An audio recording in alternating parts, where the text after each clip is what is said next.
ये खबर मानव रचना ऑनलाइन द्वारा प्रस्तुत की गई है।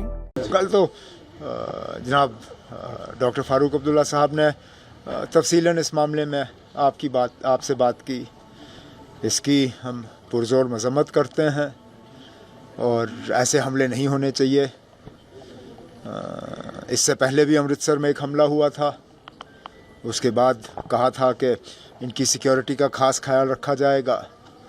Z+ सिक्योरिटी है, लेकिन कहाँ का Z+? दूसरी बार हमला हुआ, इस बार तो ज़ख्मी भी हुए, अस्पताल उन्हें ले जाना पड़ा इलाज के लिए। एक तो इस तरह के हमले और ना हो, क्योंकि जमहूरियत में इन चीज़ों की ज़रूरत नहीं है। आपको अगर किसी के ख़िलाफ़ कोई नाराज़गी है, इलेक्शन में आप वो नाराज़गी का इजहार कर सकते हो। हमला करना जो है वो जमहूरियत के लिए बहुत ही ज़्यादा ख़तरनाक है। उमर साहब, आप इंडस वाटर ट्रीटी के खिलाफ है। नवाज शरीफ ने बोला है कि every drop of water is a drop of blood. हाँ, हमारा खून ना, हम तो यही तो कहते आए हम कि हमारा खून चूसा गया। शुक्र है नवाज शरीफ साहब को अकल आई। ये हम लोगों का खून चूसा गया है, ये हमारी दरियाएं हैं। इस पे पहला हक हमारा बनता था। कहने के लिए तो पाकिस्तान वाले कहते हैं हम कश्मीरियों के बड़े हमदर्द हैं, लेकिन जब पानी पे बात आ जाती है तो उनकी हमदर्दी गायब हो जाती है। कहाँ थी उनकी ये हमदर्दी जब हमारी दरियाएं हमें इस्तेमाल करने की इजाज़त हमसे छीनी गई। 6 दरियाओं में से 3 जो हैं वो पंजाब के जो थे वो इंडिया ने रखे, और जो हमारी 3 दरियाएं हैं उनको पाकिस्तान के हवाले किया। तब से लेके आज तक इस इंडस वाटर ट्रीटी का हम खमियाजा भुगत रहे हैं। हम ना चिनाब से पीने का पानी निकाल सकते थे, ना तुलबुल पे बैराज बना के जहलम को हम नेविगेशन के लिए इस्तेमाल कर सकते थे, ना हम अपने किसी दरिया पे बड़ा डैम बना के पानी रोक सकते थे। तो चलिए, अच्छा है उन्होंने कहा कि ये ड्रॉप ऑफ ब्लड, सही कहा उन्होंने, ये हमारा खून चूसा गया है। और अब इंडस वाटर ट्रीटी कैंसिल हुआ है, ये कैंसिल ही रहना चाहिए ताकि हम इस पानी का सही इस्तेमाल करें। पिछले 3-2.5 साल से हम देख रहे हैं कि जो PRI है वो बिल्कुल डिफंक है। इवन की जो कमीशन ने रिपोर्ट भी गवर्नमेंट को सौंपी है, तो क्या इस साल एक्सपेक्टेशंस हैं कि लोकल बॉडी के इलेक्शन उचित समय पे लोकल बॉडी के इलेक्शन होने हैं? क्यों नहीं होने? At the appropriate time. इतना ही कहूँगा। उमर साहब, आपने जंतर मंतर बोला था कि ये एंड नहीं है, ये स्टार्ट है state restoration.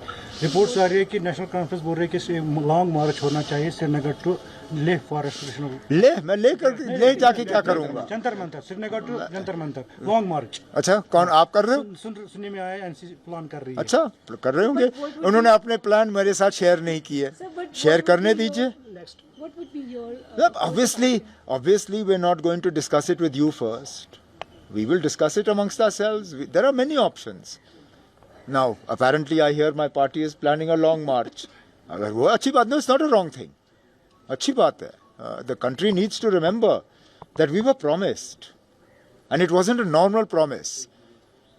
It was a Modi का वादा। कहा जाता है हमारे मुल्क में कि there are normal promises. Then there is the super promise. ये सुपर प्रॉमिस था। ये सुपर प्रॉमिस अभी तक पूरा क्यों नहीं हुआ, इसका हमें जवाब नहीं मिल रहा है। लेकिन जैसे मैंने कहा, जंतर मंतर इस सिलसिले का खात्मा नहीं था, इसकी शुरुआत थी। आगे जाके क्या करना होगा वो हम देख लेंगे।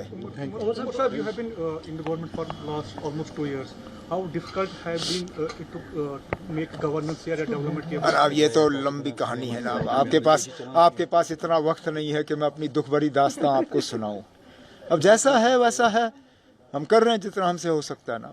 अब अभी वक्त है ना। अब ये टॉपिक तो हम बार बार छेड़ते रहेंगे ना। मैं इस टॉपिक पे कभी खामोश रहा हूँ ना रहूँगा, बात करते रहेंगे। की कोई उम्मीद नजर आ रही है कब तक अप्रूव होगा, इम्प्लीमेंटेशन होगी? ना, मैं तो उम्मीद लगाए बैठा हूँ। हमने अपने तरफ से तो तमाम जो इस पे क्वेरीज उठाई गई थी और जो इसमें कुछ जो हमने प्रपोज़ किया था उस पर कुछ ऑब्जेक्शंस आई थी, उनमें भी हमने चेंजेस की। अब हम इंतज़ार कर रहे हैं कि वो इम्प्लीमेंट होना चाहिए।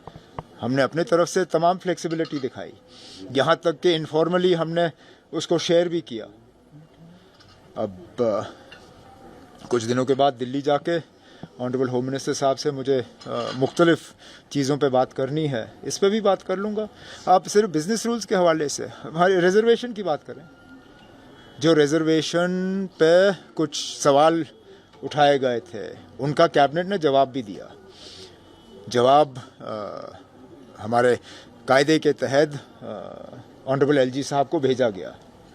उसके बाद क्या हुआ, कोई हमें बताए ना। हमारे जवाब को क्या दिल्ली भेजा गया है, क्या उसकी मंजूरी हुई है?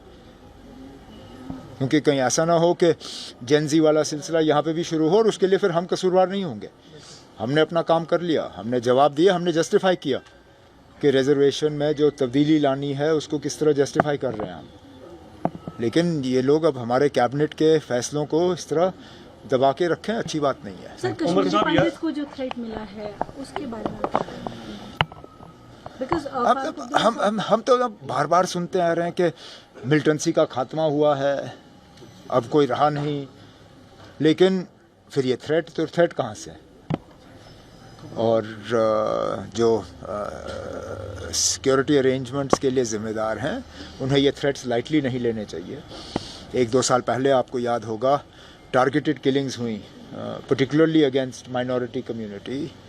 मैं कितनों के नाम लूँ जिनको निशाना बनाया गया। यहाँ तक कि कई सारे मुलाजिम जो हैं वो यहाँ से भागने की तैयारी कर रहे थे, उनको उनके कैंपों में जो है गिरफ्तार करके लगभग रखा गया, गेट पे ताले लगे। तो इस थ्रेट को लाइटली नहीं लेना चाहिए। इसके पीछे जो लोग हैं उस पर कार्रवाई होनी चाहिए और इन लोगों की सिक्योरिटी का पूरा बंदोबस्त रखना चाहिए।